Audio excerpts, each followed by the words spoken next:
Carl, he lives next door. Pink flamingos on his porch. At night he teaches driving school, and he sits out by his plastic pool. Hey YouTube, welcome back to the Trailer Hood. This is the Trailer Hood Woodsman. Today we're going to be making a penny stove. It's for bushcraft use. Boils water, uses heat, basically the gas line antifreeze.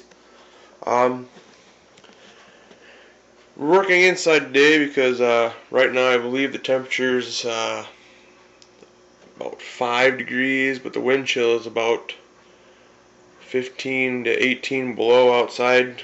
So I figured I'd just work on something inside today. I got a project I got completed. I'm going to show you later. I figured since I'm waiting for one room to dry while I was mopping, so I figured I'd get this done quick.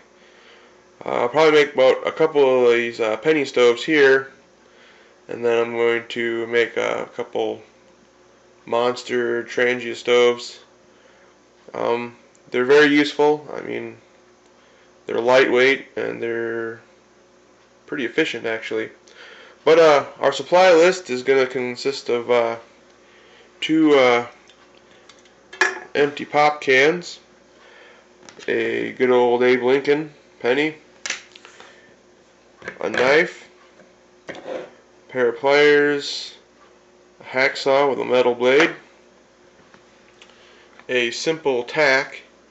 Thumbtacks work better, the push pin style I guess, a phone book, and a keen sense of safety, I guess.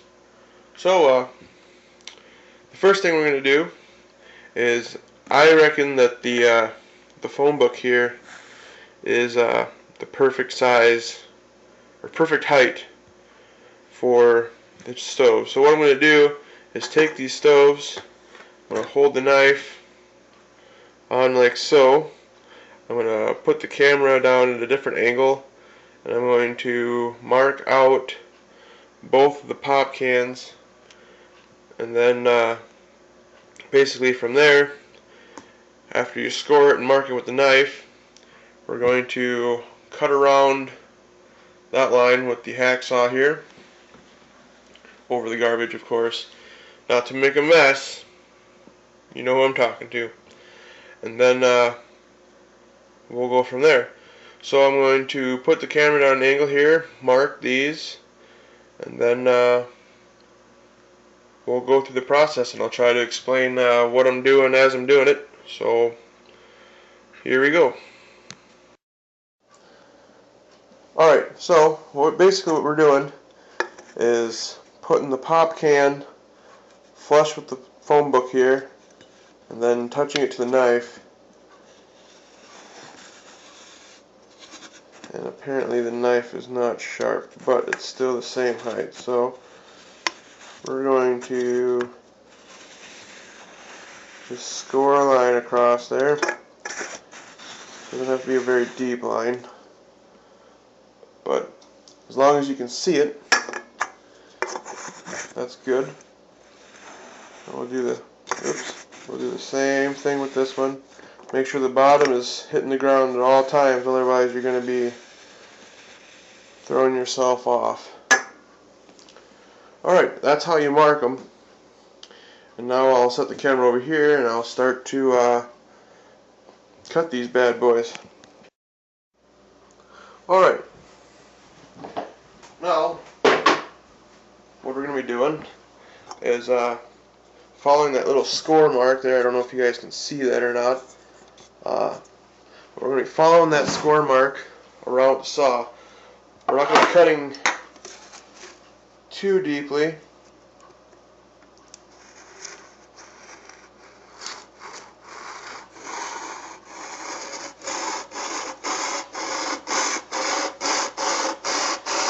Because we don't really want to crush the can that we got going here, so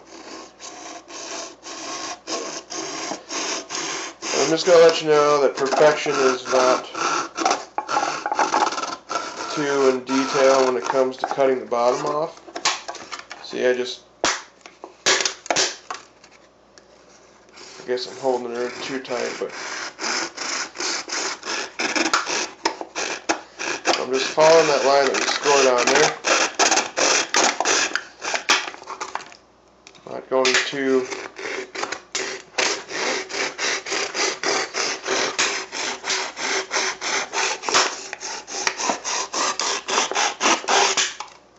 all the way around.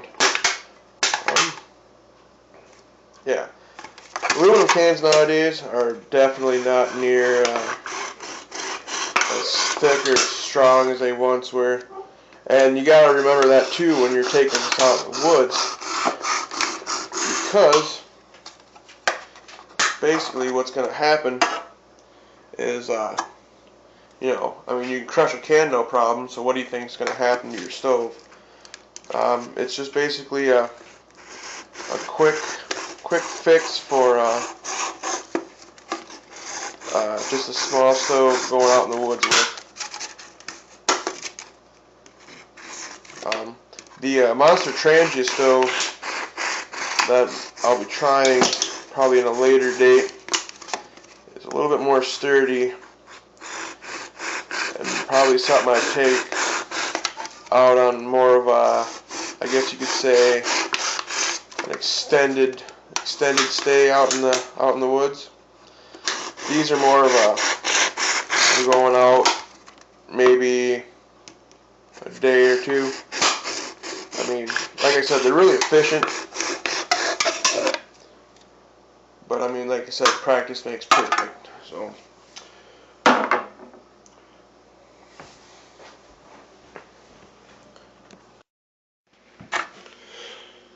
Okay, as you can see, there's their score line going across there on both cans. And yeah, I apologize, these aluminum cans are kind of thin. So the next thing we're going to do is we're going to take a scissors, because I believe there's a hole in this one that I can follow. There's a hole in this one I can follow. And if you can keep these as uncrinkled as possible, it'll be easier putting them together. So what I will do is I'll set the camera up and I will get these cut out, and then I'll come back to you guys. Bottom's off. Then you gotta want to determine your top and your bottom, and I usually do that by saying which one wasn't screwed up the worst. So this one's got a pretty deep gouge. That was my fault there. So this is going to be my top, and this is going to be my bottom. And you don't have to use two different colored cans. It's just that I was kind of trying to make it easy enough for, you know, so if you need help or something, you know, figuring out or keeping track of what is what, that'd be a pretty good way. Alright, so the top we'll work with first. Basically, what you're going to be doing is you're going to be flipping this over. Exact measurements aren't exactly important when it comes to this, and in this part is where you're going to be using your tack. Right along that edge there, right around this edge here is where you're going to be putting your pilot holes. Basically that's where the flame's going to be coming out to cook.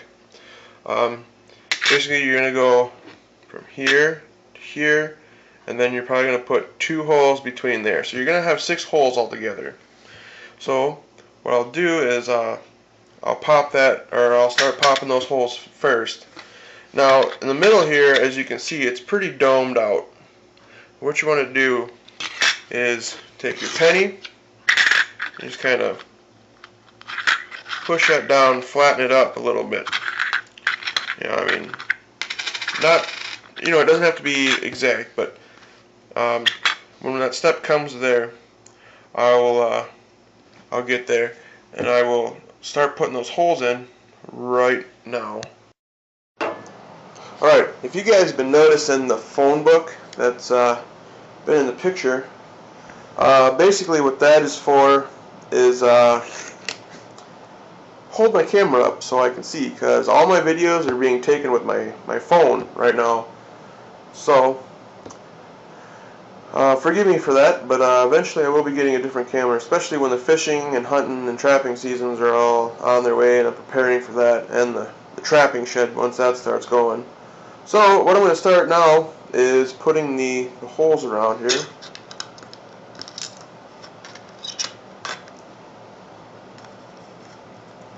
So what I'm going to do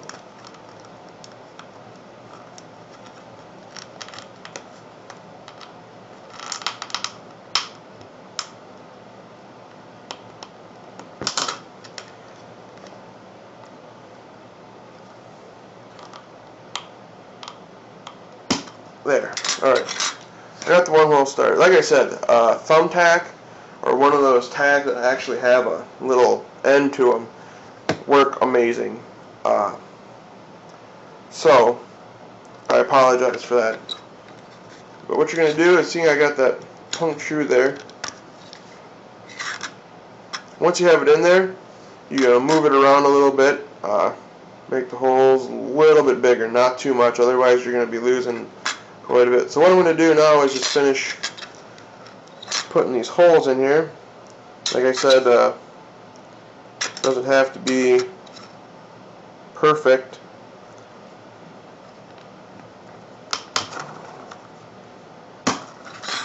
Alright.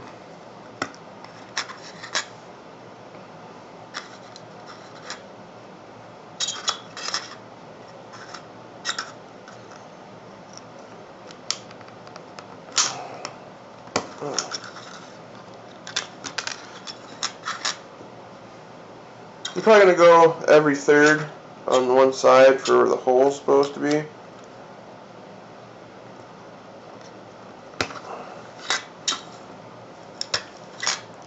See, I got the 1, 2, 3, 4 holes there. Alright, now I'll do this side.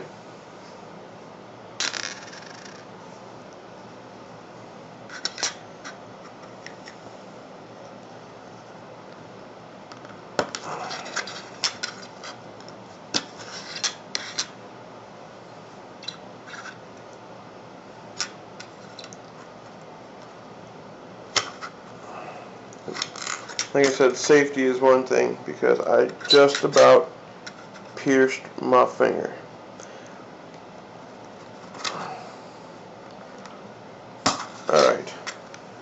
Alright, so I got those holes done. Alright, next I'm going to be punching holes in the front top here. This is basically going to be your fill port, and it's going to kind of manage the heat that's in there, so it doesn't like boil over and just cause a bigger mess than what it is. It's kind of a control option. So I'm going to do that. And they say that you usually want to do it in a triangle, but I just put holes in it. 3 is about good enough.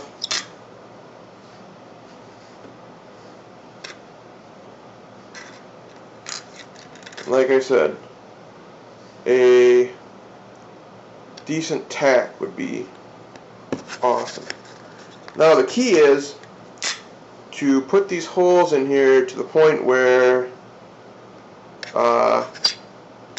you can cover them with the penny.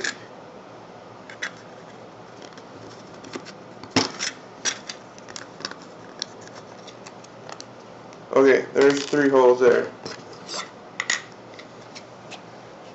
The penny covers them. Alright, so this is about our top. We're almost done with this. The last part consists of putting about, I don't know, about 10 to 12 holes all the way around, you know, about an 1/8 inch or so above the bottom. The best way I found to do this, and just being me, take your cutting board, kind of set it at an angle, and then you take your can and you put that angle all the way as far as it'll go,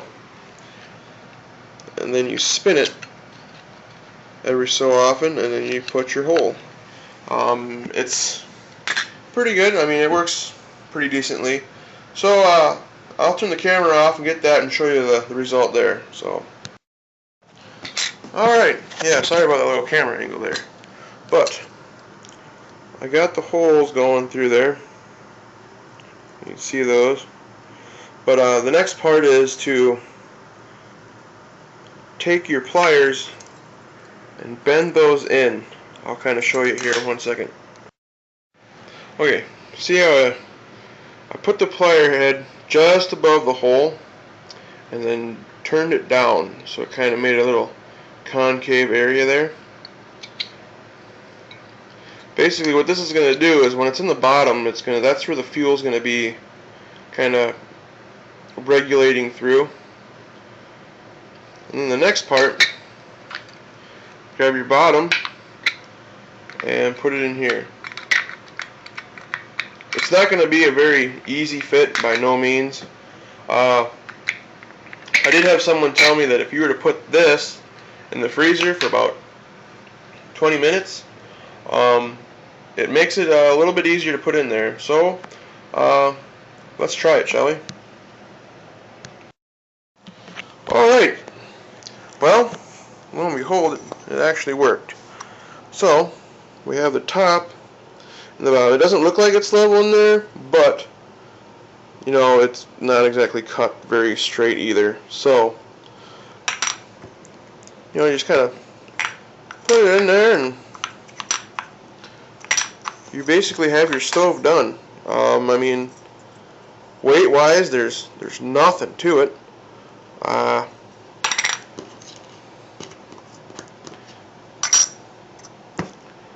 There you go.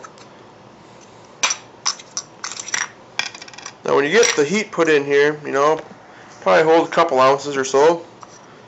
And you put the penny over here, and once you light it, you should get a nice little rainbow of flame going through there. I don't have any actual heat here. I mean, I just got done finished using it on what it's supposed to be for. Well, I guess this is what it should be used for. So maybe in a later video I'll put it to the test and boil some water, because it can boil water. Alright, now I was at the new shed yesterday. I don't know if you guys seen that video or not, but while I was working there and got some stuff done, I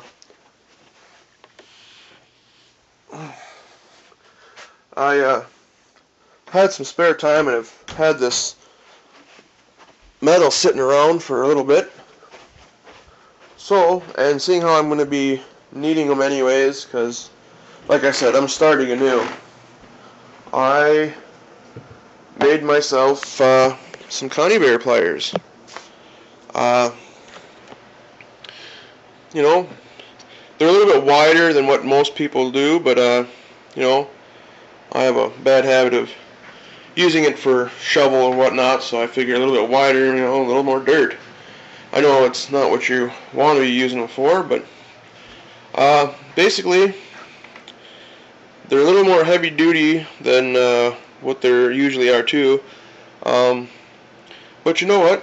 I made them to fit me, because you know, when you're out in the woods and you're trapping stuff, you know, you're going to be a little abusive to your stuff. And, you know, you don't lie to yourself. You know, a lot of stuff, you're going to be setting a trap. You're just going to throw something to the side. So, I used some polycord to make the handles. Not only did I use this because it definitely needs handles, but I did it, you know, kind of as a survival thing, you know. You need a little rope, you got some rope, you know. And, I mean, it's cheap. I mean, if you ever used it, you could always restring it. I mean, but these aren't like regular ones that you buy from the store. Well, that was a nice picture of my garbage there, huh? But you know, I made these to where they come together. Not just for comfort, which they are, but because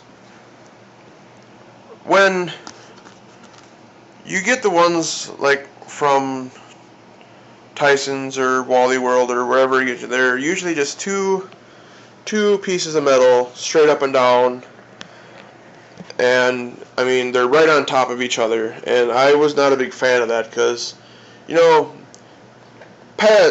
you can have all the experience in the world, but it only takes one screw up. And with those things being, so close, and freak accident or something, next thing you know, you got some pretty badly bruised fingers or whatnot. So I got these, separated, and I got a little bit longer handle. Like I said, I made them to fit me because this is what I always wanted to do with the last ones I had. So what I did was I just bent it myself, made my own set of pliers, and I think they're going to work really damn good. I have another couple pieces of metal like this, so I'm going to be making another one. If you guys would like to see me make those, or if you're just curious on how they're done, or you just think this is a stupid idea, just let me know. I mean, like I said, you can think it's stupid all you want, but like I said, I'm fitting it to me. I'm redoing. I'm starting over completely. So yeah, this is all me here. I mean, I like this the best, anyways. I mean, so take it or leave it. But the video's coming up. I'll get that stove going. I'm gonna start a monster Trangia stove with a screw on top, which I saw that and kind of got excited about. So, and if you guys want to see how I made these, or how to make them, or just kind of glimpse idea, yeah, just let me know. Just send me a comment, subscribe. If you know anybody that's, curious, whatever. So this is the Trailer Woodsman signing out. I got some stuff I got to get done. So stay warm wherever you're at, and have a good one. Stay safe. We'll see you later.